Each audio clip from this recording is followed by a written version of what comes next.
President Biden ने अचानक ये ऐलान किया, कल वाइट हाउस की तरफ से एक एलामिया जारी हुआ कि प्रेसिडेंट बाइडन को कोविड हो गया।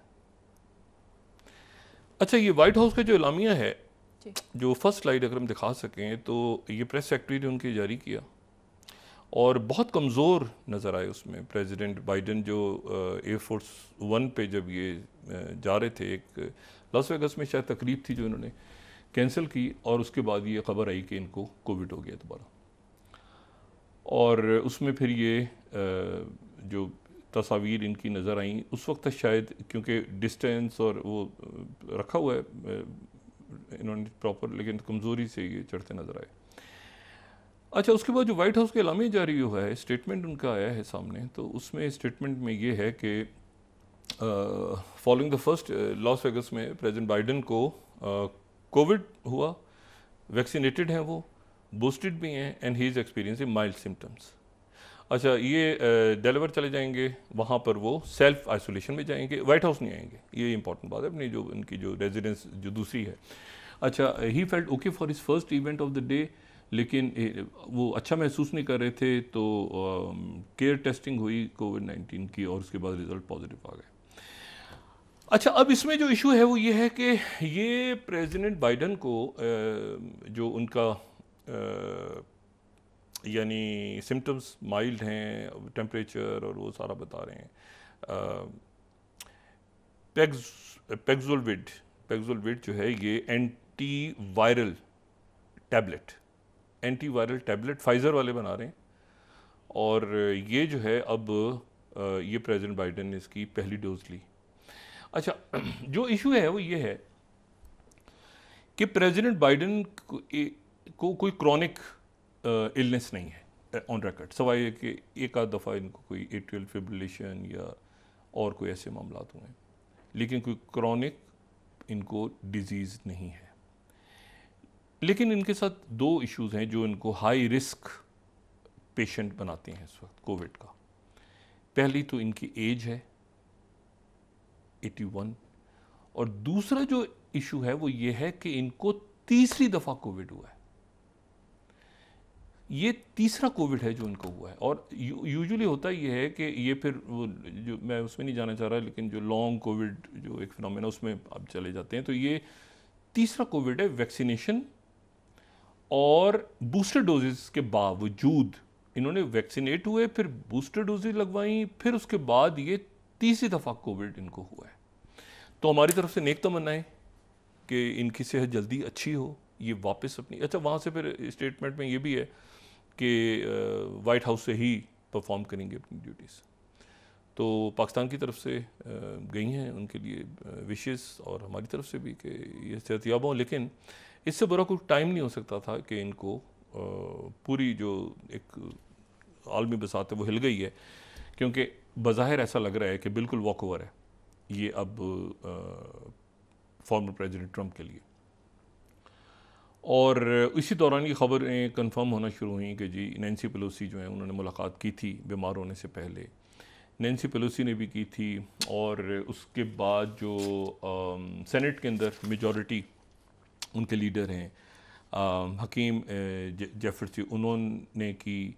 सेनेट के अंदर जो हैं वो सॉरी हाउस माइनॉरिटी और सेनेट मेजॉरिटी लीडर चार्ल्स शुमर और हकीम जेफरीज, और उन्होंने भी कहा कि आप अगर आते हैं तो हम अगली सेनेट और अगले हाउस दोनों जगह मेजॉरिटी लूज़ कर जाएंगे अपनी, अगर आप प्रेसिडेंट बने। उन्होंने वाइट हाउस का जिक्र नहीं किया, उन्होंने कहा कि हम आपको हाउसेस का बता रहे हैं कि दोनों हाउसेस लूज़ कर जाएंगे डेमोक्रेट्स अगर आप आए प्रेसिडेंट।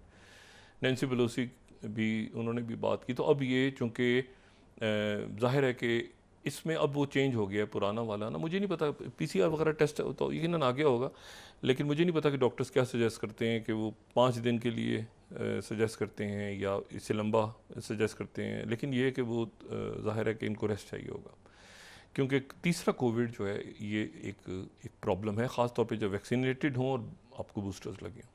अच्छा, अब जो ये उस वक्त हुआ सारा जब वहाँ पर जो है वो रिपब्लिकन्स का जो कन्वेंशन है वो अरूज पे, और उसमें जो कल हमने देखा वहाँ पे कि जो बाज़ाब्ता तौर पे नॉमिनेशन आज फॉर्मर प्रेसिडेंट ट्रम्प जो है वो करेंगे अपनी, यानी आज आखिरी दिन है तो आज जो स्पीच करेंगे, आज उनकी स्पीच पे ये ख़त्म हो जाएगा जो उनका कन्वेंशन है। लेकिन ये है कि कल जो था वो फॉर्मली जो जेडी वैंस हैं, जेडी वैंस उनके जो नायब सदर के उम्मीद कैंडिडेट हैं वो आए, और उनके साथ उनकी अहलिया भी थी उषा, और उन्होंने जो है वो बड़ी ज़बरदस्त स्पीच की।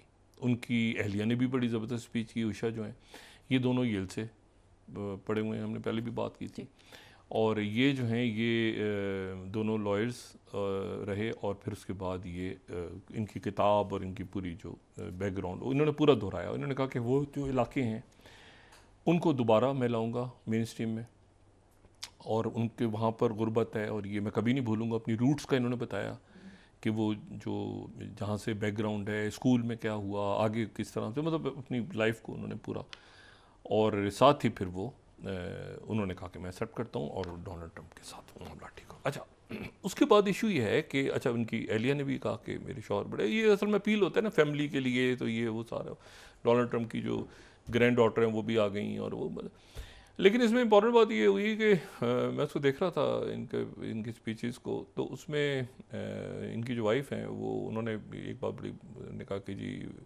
ये जो हैं ये बड़े ज़बरदस्त हस्बैंड हैं, और इनकी वाइफ चूँकि हिंदू हैं तो उन्होंने कहा कि ये वैसे तो बहुत से सभी वेजिटेरियन आजकल तो मुख्तलिफ, ये कोई इशू नहीं होता, लेकिन इनकी वाइफ जो है वो प्रॉपर, उन्होंने कहा मैं वेजिटेरियन है, तो ये अपनी ग्रैंड मदर के लिए नहीं, उनकी वालदा के लिए भी खाना बनाना सीखा है इन्होंने, वेजिटेरियन खाना।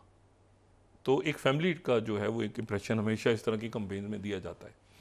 तो उनकी जो ग्रैंड डॉटर हैं उन्होंने कहा ग्रैंड पा करके उन्होंने जो है वो ट्रम्प साहब को मुखातिब किया, तो वो बड़ा अच्छा एक, यानी एक अच्छा गया इनका बहुत ज़्यादा। और साथ ही जो इम्पोर्टेंट बात ये है कि जो अभी इसमें दूसरी साइड जो है वो बिल्कुल आपको खला नज़र आ रहा है, और ज़्यादा जो भाव इस वक्त मार्केट के अंदर जो गॉसिप है या जो बेट्स हो रही हैं वो हो रही हैं कैमिला हैरिस पे। कैमिला हैरिस जो कि वाइस प्रेसिडेंट नहीं है पहले, उन पे ज़्यादा हो रहा है, लेकिन ये बहुत अजब सा मामला है। अच्छा, ये जो वाइस प्रेसिडेंट कैंडिडेट है 39 ईयर्स के हैं, ये यंगेस्ट वाइस प्रेसिडेंट होंगे पता नहीं कितने प्रेसिडेंट्स के बाद या कितने अरसे के बाद। लेकिन यह है कि ये अभी तक वहाँ पर ये तय नहीं हुआ कि प्रेसिडेंट बाइडन की जगह कौन लेगा, और बाइडन ने उन्होंने कह दिया है कि मैं तबीयत मेरी ठीक नहीं, तो मैं हो सकता है, उन्होंने इशारा कर दी है, और लोग मिले भी हैं और भी सारा हो गया। लेकिन इससे बुरा कुछ हो नहीं सकता था कि ऐन उस वक्त जाके जबकि बिल्कुल सर पे खड़ा है तो पता चला बाइडन जो है उनको वो बीमार भी हो गए, वो डिबेट भी पहले ठीक नहीं हो सकी, और अब कैंडिडेट अनाउंस होगा, और उधर जो है वो रिपब्लिकन्स बिल्कुल वो दुनिया में, मतलब जैसे होता है ना कि वो अब बता रहे हैं कि मतलब ठीक है, लोग उनसे अपने आप को कनेक्ट कर रहे हैं कि भाई अब ये दुनिया इस तरह से आगे जो है आगे ऐसी चलेगी। और जो वाइस प्रेसिडेंट हैं जो जेडी वैंस, उनके बारे में कहा यह जा रहा है कि वो अगले, यानी आप समझ लें कि काफ़ी अरसे तक रिपब्लिकन अब इसी, यानी ये हो सकता है अगले प्रेसिडेंट के कैंडिडेट हों, और इसी तरफ जो ये जो आप समझ लें कि जो पॉपुलिज्म कहें या जो भी वर्ल्ड व्यू कहें वही चलेगा जो अब ये रिपब्लिकन पार्टी सामने लेकर आती है। अच्छा, इसमें जो एक इम्पॉर्टेंट बात है वो ये है कि इसमें ये बात बड़ी ज़रूरी है ये समझना, एक शख्सियत हैं जिनका नाम है मतलब इनकी दोस्ती किसने करवाई, ये तो बड़े सख्त नकात थे, हमने बात पहले भी कल भी डिस्कस की कि इनकी दोस्ती किसने करा दी। ये तो ट्रम्प को बड़ा बुरा भला कहते थे, मतलब होता ना, बहुत सारे अल्फाज इन्होंने इस्तेमाल किए हुए थे। लेकिन फिर एक साहब हैं जिनका नाम है पीटर थियल। अच्छा, पीटर थियल जो हैं वो पाकिस्तान में तो इतना ज़्यादा शायद मैं उम्मीद करता हूँ कि हमारी यूथ को और हमारे जो बहुत से और लोग हैं पाकिस्तान में, मतलब है कि बहुत बड़ी तादाद में यकीनन उनको पता होगा ये वेंचर कैपिटलिस्ट क्या होते हैं और स्टार्टअप्स क्या हैं और ये सारा इनको। तो ये जो चंद यानी बड़े ज़बरदस्त किस्म के वेंचर कैपिटलिस्ट जो हैं वो एक ये पीटर थियल हैं, और वो ये होता है कि स्टार्टअप शुरू किया और फिर वो स्टार्टअप कहीं से कहीं पहुंच गया, कहीं से कहीं से कहीं पहुंच गया। ये तो 2-3 दोस्तों ने शुरू की स्टोरीज आती हैं उन्होंने, तो ये चंद दुनिया के बड़े स्टार्टअप्स जो बने दुनिया में, उसमें से एक स्टार्टअप जो है उसका सेहरा इनके सर जाता है, पीटर थियल के। इन्होंने 1997-98 में ये कोशिश की कि किसी तरह इलेक्ट्रॉनिकली जो है वो इधर से उधर पैसे को भेजा जा सकता है, क्या जो पैसा है वो इलेक्ट्रॉनिकली इंटरनेट के ज़रिए और इस तरह से कोई तरीका है बन सकता है। तो उस पर इन्होंने काम करना शुरू किया। पेपॉल, वो आगे जाके पेपॉल बन गया, तो पेपॉल बन गया आगे जाके, ठीक है। तो ये पेपॉल के सीईओ और बनाने वाले। अच्छा, और उसके बाद ये हुआ कि एक साल, अगले साल ही इन्होंने जो है वहाँ पे इनको एक और दोस्त मिल गए, तो इन्होंने वो x.com के नाम से उन्होंने बनाई, इन्होंने मर्ज कर दी। तो वो भी यंग्स थे, ये 2000 के अंदर उन्होंने मर्ज कर दी। आगे जाके वो इलॉन मस्क बन गए। तो ये जो है ये इलॉन मस्क और ये सारा एक ग्रुप है, सिलिकॉन वैली टेक जाइंट्स। और फिर उसके बाद थोड़े दिनों के बाद ये हुआ कि एक और इनको साहब मिले घूमते घामते, उन्होंने कहा यार इसमें थोड़े से पैसे डाल दो। उन्होंने कहा ये क्या चीज़ है? उन्होंने कहा आइडिया बड़ा ज़बरदस्त है, पैसे डाल दिए। उन्होंने कहा ये मरवा मत देना। 5 लाख पाउंड इन्होंने इन्वेस्ट कर दिए उसमें, वो फेसबुक बन गई। तो ये फेसबुक, ये शुरू के उन लोगों में से ये पीटर थियल है। इन्होंने दोस्ती करवाई ट्रंप की, उनके वाइस प्रेसिडेंट, ठीक है। और 2 किताबें हैं यहाँ पे बड़ी मैं रिकमेंड करूँ, ये हमारे यूथ में और बच्चों में जो स्टार्टअप्स और ये सारा। एक तो 0 to 1 जो 7th है, पीटर थियल की अपनी किताब है, और उसमें नोट्स ऑन स्टार्टअप्स 2014 में।